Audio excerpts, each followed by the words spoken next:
Hi, everyone. I'm Eva Yazari. I'm the managing partner of Beyond Capital Ventures. Today, I am here with the CEO of Fasal, Shailendra Tiwari. Thank you for being here with me. Tell us a little bit more about your company. Hi, Eva. Thank you so much. Happy to be here. Um, Fasal is a precision ag platform um, that we started building in the year 2018 as a result of some of our own personal experiences. Me and my co-founder Anand, we both are from farming families, but never wanted to do anything with farming. So it is a humongous serendipity that we are building, and in fact, in a way, pioneering one of the most relevant ag tech companies in India in this part of the world. In fact, Fasal started, as I said, with some of our own personal experience of growing a crop and realizing how difficult it is to do so. And the fact that farmers in this part of the world, and in fact, in a significant part of the world, do not have the necessary training to make sure that they are getting the best out of their farms was something that I could not comprehend. And at the same time, the opportunity to say that if you are able to build something that could allow farmers to do the right thing, understand the right things at the farm, and as a result of it, the agri value chain could fundamentally be impacted was super exciting. It was hard to keep calm. And we sort of took a bet, if I may say, but more than a bet, it was like some of our friends and us, we were going to work together, so we were pretty excited about it. And thus, we started in the year 2018 with the view that we wanted to build something which would enable farmers to understand their crops and their farms, irrespective of their crop, their geography, their variety, their education, and still get them the best produce. Um, is how this company was born. And here we are. I mean, we are currently working with almost uh, 85,000 acres of farmland in India. We took some time to build the technology. It's a patented technology. Um, we have deployed on almost 7,000 farms already, covering about 85,000 acres of farmland across multiple districts, multiple crops in India and in Southeast Asia. And we are only growing from here. Incredible.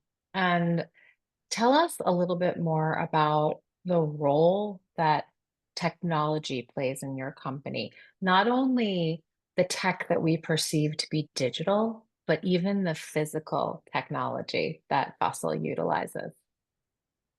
Certainly. At the heart and core, this is a technology company, Eva. And when I say a technology company, what that also means is our approach to life is also technology first. Um, there are multiple components. Of course, the product that farmers or farming companies use um, to take the right decisions at the farm to grow more and better. So the way our technology works is it's three compartments. Compartment one is where we collect a lot of live active data from the farms through our patented IoT device. It's one of a kind, not just in India but globally. Um, can work for 4 to 5 years. Can bear 100 200 mm rainfall in a day. Can deal with 120 kilometers per hour of wind, 5 foot snow, you name it, 60-degree, 50-degree temperature, you name it can deal with it. Um, through which we are collecting a lot of data about soil, about microclimate, about macroclimate, about plant parameters per se. Additionally, we are also gathering whatever data we feel is relevant for the crop. We are gathering data through radar images, we are gathering data through satellite images, we are gathering data through soil test reports, recognizing them through OCR. And that's part one. Part two is sort of what is um, unique to Fasal. I think from day one, there was a lot of clarity within the team that farmers don't need data. They need actionable insights. They need something to act on, and they don't want to get lost. And taking this data and converting it into actionable insights requires a lot of scientific know-how, a lot of experiments, a lot of validations, a lot of mathematics, a lot of data science.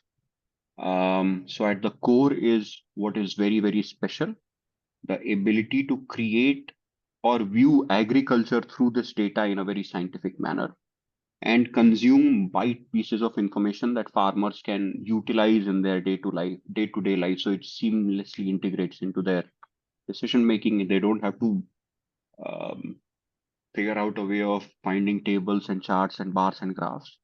But in very simple local language, we are able to inform them that this is what is going on, and this is potentially what you need to do. This is the product. This is what is visible, but there are multiple components to it. We have deployed thousands of IoT devices, Eva, in multiple countries, most of them being in India. And um, there are internal platforms and technologies. We can trace any of these hardware. We can remotely over the air update them. That's a part of the technology that is internally consumed by the company, the teams. Um, then there is an entire technology on when a farmer places an order, how does it get punched into our systems? How does it go from one team to another? How does it get prepared for shipping? How does the logistics happen? When does it reach the farmer? And once it has reached, who's going to deploy it? Whether the farmer will himself or somebody from our team is going. So entire process flow, entire um, sequence of events is digitized, and of course there is intelligence built on top of it. That's another part. Then multiple pieces, the agri research piece that I spoke about, we do a lot of simulations, Shiva. We simulate that if this crop, this variety was grown in this kind of soil, and this much rainfall would happen, what will happen? So thousands of simulations and validations are being run, uh, and that gets very, very tedious. So there is a technology platform, an internal platform for that. I think that message to take home is that um, this is a tech first company. Like every time there is a problem, our first view is how do we solve it through technology and solve it perpetually. So technology is not just what we are selling, but technology is what also the thread through which we are weaving the growth of this company. Incredible. You talked a little bit and painted a picture of a device that sits on a farm. Our partner at Beyond Capital Ventures calls it a digital scarecrow. May or may not be a phrase that you like to use. And then that device collects information, and that information provides insights to farmers who can't really do much with raw data. So you are providing the value of the serve as a service. Share an example of the impact that Fossil has had as a company. Certainly. So I'm going to give you a very extreme example and then an average example, Eva. Um, the extreme example is how technology can fundamentally shift the direction of food. Mm. Um, there is a farmer in part of Maharashtra, it is one of the states of India, who had 15 acres of farmland. And the acreages that he has in the region that he has is actually a drought prone region. So rainfall is an issue. And in fact, climate has become challenging. So when we started this company, we used to hear about climate change. And now we see climate changing. So this gentleman has about 15 acres of farmland, but only grows crops in 7 acres. Make a guess on why. Because he doesn't have water. Mm, wow. And he has a farm pond, Eva, where he is using whatever water is getting collected or whatever we can withdraw from the ground. And he was using it in his 7.5, 7 acres. Funnily enough, once he started using the technology, he realized that he did not need the amount of water that he was putting in the soil. He Wow. actually needed less than half of it. So, guess what happens? He is now able to grow the entire 15 acres. And I mean, reduction in irrigation, reduction in disease management cost, pest management cost, all of this is okay. But I think the fact that this person within a season found a way to double his output Yeah. without literally doing anything. Like, think of the power of information. Like, just knowing the fact that you are over irrigating fundamentally shifted his life. Now he has double income, double profit. He's growing more precisely, so he's not just wasting very, very critical resource, which has also become a limiting factor. Yeah. And I met this Incredible. guy and I realized, like, I mean, these are stories that make all the hard work and pain worth it, right?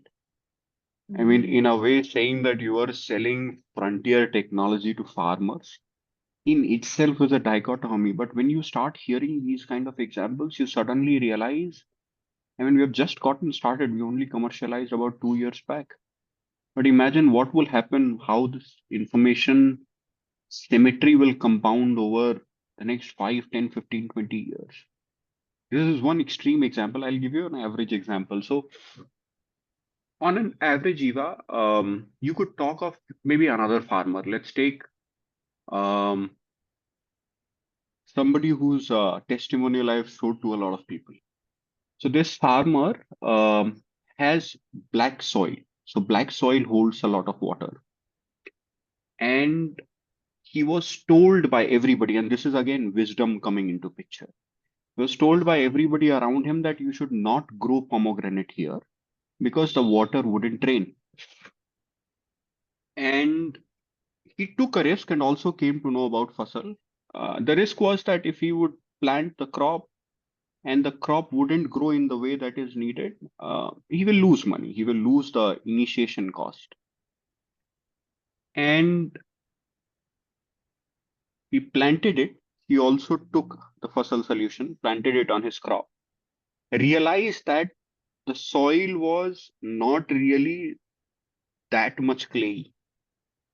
It had more perforation, so water could easily pass through. In the first season, he got 7 metric tons of pomegranate from his farm, could totally control and understand the outcomes, Siva, because he really knew how the plant was behaving. He could navigate that. In the second season, he got 15 metric tons. In the third, he got 20 metric tons. So, in a Wow. farmland where everybody told or everybody suggested that you should not grow because fundamentally you will get nothing, this farmer actually grew twice the average in that region. And very heartwarming stories, but I think these stories, in a way, are a reflection of how powerful this technology is and what it can do for farmers, for food systems, for value chain. Mm. Yeah. It's incredible. I mean, I think that, as you said, you started this company because you saw how hard it was to grow a crop. Yeah, And these are things that we require or want to have every single day of our lives, fruits and vegetables and the products that your farmers are growing or the farmers that you're working with are growing. And it is incredible when you are contributing to a much bigger system. So tell us briefly, what is your longer term vision for this company? Where are you going with this? certainly, Eva. So, if you look at the world, um, almost 60 to 70% of all crops grown in the world are grown by smallholder farmers. And in this, India is very, very unique, Eva. So you will be fascinated to know India has more arable farmland than 165 out of 195 legally recognized countries. Oh, wow. Interesting. And there are so many crops whose value chains originate and end in this area, like Indian coffee, Indian chili, Indian grapes, or even like if you look at our neighbors in South Asia and Southeast Asia, right? You'll be fascinated to know whether the coffee is going to be expensive or not is going to be decided by India, Vietnam, Indonesia, and Brazil. Mm, And if you look at that part of the world, I mean, there is large acreage, um, mechanization, and many things. But I don't think a lot of people have taken the pain of building something that is actually globally relevant. So everybody is chasing the large farms, which are actually an aberration. They are not a commonality. And we feel that by the virtue of being in India, we were forced to think of how the technology and every aspect of it will make sense to smallholder farmers. right. And the way we want to progress, Eva, is we are right now close to 100,000 acres with individual farmers' farmland. And we are especially focused on horticulture, growing fruits, growing vegetables, plantation crops, and spices and whatnot. And in the next foreseeable future, we want to see if we can reach 1 million acres. That is part There you one. go. And our hypothesis is that 1 million acres will truly reflect the strength and impact of the technology at scale. Mm, And second, we built the product with the world in mind.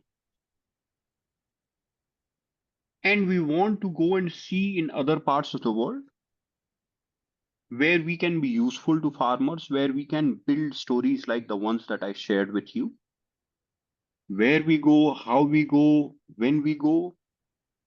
Um, all of these are minor questions, but the bigger ambition is to impact as many logical number of acres and farmers in the foreseeable future as possible. mm. That's incredible. Tell us about your Series A round. So, Beyond Capital Ventures is an investor in your Series A round. We closed in the fall, but in earnest, the round closed much earlier this year. What did you use that capital for, and what did we contribute to at Beyond Capital Ventures as an investor now in your company? Certainly, Eva. So, um, before this round, the capital that we had raised was to say that, okay, we have what we call a product market fit. Farmers are getting impacted. Um, they are buying more and more. And now it's time to scale this GTM and take this motion strongly. The Series A that we raised was to double, triple the number of farmers, the number of acreages, and also see what other allied services could make sense, Eva. Because if you look at 100,000 acres, that's roughly on an average 1 million metric tons of produce, Mhm. um, which is quite a lot. Yeah. And if you look at the allied ecosystem that is getting built as a result of it, so from all of these 6, 7,000 farms, you are continuously getting the data about the weather, the soil, the crop, whether the farmer is under any kind of severe disease pressure, pest pressure, um, what quality he is going to grow, what quantity he is going to grow. Is he in need of a lot of investment to manage the operations? And this all opens up a bunch of opportunities, right? I believe while we continue to scale the number of farmland and farmers, in a way, we also become the largest organized marketplace for or supply marketplace for these kind of products. So whether it makes sense to bring them to the right consumer at the right time,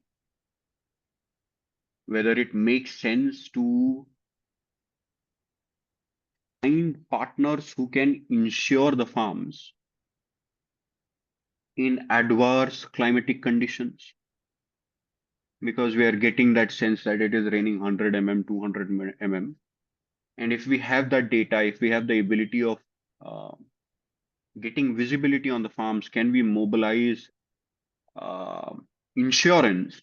Can we create programs with our partners um, to say that something which is not in the farmer's control, he's still safe from it? And the technology Mm, enables that. Or other parts of this value chain, like in this kind of condition, in this kind of scenario, this kind of input product could be best. So, can we mobilize uh, partners on the input side? Can we provide them with relevant insights, relevant information that they can reach farmers fast at the right time, encourage them to maybe start using biological pesticides, more advanced products which are not going to harm the crop, the planet? And these were the experiments that we wanted to operate on, learn from, and see what is the right direction. Where do we make most significant impact as well? Your investment, Eva, is an acceleration in finding the best way to impact farmers. mm. So we have started and we are growing in terms of acquiring farms, making sure that right quality decision making is happening. Farmers are growing more and better. How do we find ways of rallying the ecosystem behind them Yeah. is what we are uh, learning about right now.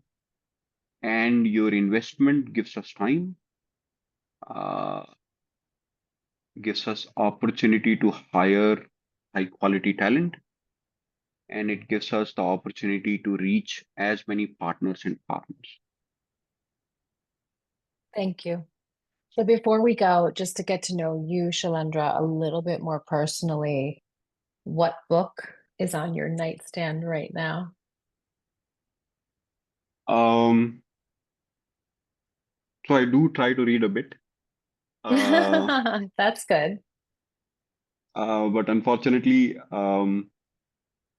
not at the pace that I would like, Eva. But what I'm Same. reading right now is Chip War. Okay. Uh, I mean, just very, very curious. In general, I get very, very curious about where is the world headed Mm, and what is our place, my place in it. And I think we are living in very interesting times. So there was a physical world, there was a digital world, and as years unfold, I think there is going to be a very hazy boundary between digital and physical. yeah. And I think primarily it is a function of chips. Mm, Uh, and that becomes, in a way, I mean, the enabling resource for all of this, who makes the fastest progress. And I wanted to understand how this all works. Um, why the CEO of NVIDIA keeps talking about chips, why Google is so gung-ho about the latest chip that they launched, and how does the supply chain work? What are the resources needed? Who has those resources? Who has the technical know-how? And how is this going to impact the world? So I'm reading it slowly. I wish I would have finished it. But yeah, that's something that I'm reading right. I'm gonna definitely pick that up. I'll probably listen to it on Audible.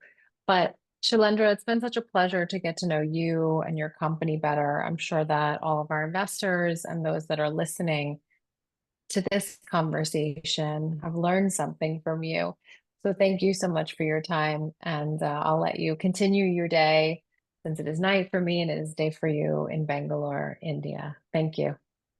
Thank you so much, Eva. I really enjoyed our chat, and I hope we continue talking more and more. Of course. Thank you.